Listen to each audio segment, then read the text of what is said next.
Do you have a transitional care coordinator for colorectal patients in your hospital? Hi, I'm Cecilia Gigena from Cincinnati Children's Hospital, and I think this is an article that you should know about.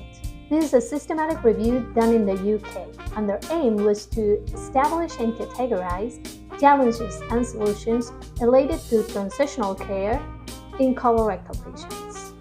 They included 234 studies and established 3 challenges and solutions. The challenges were: first, the patient's lack of understanding of their own pathology. The second one was the lack of education and awareness of adult surgeons about pediatric colorectal pathologies. And the third was the lack of an structured transitional care program. So for the solutions they proposed: first, to foster young adult patients' autonomy; 2, to conduct joint pediatric adult transitional clinics; and 3, to create a structured and coordinated transition program. Let us know what you think and stay tuned for more articles that you should know about.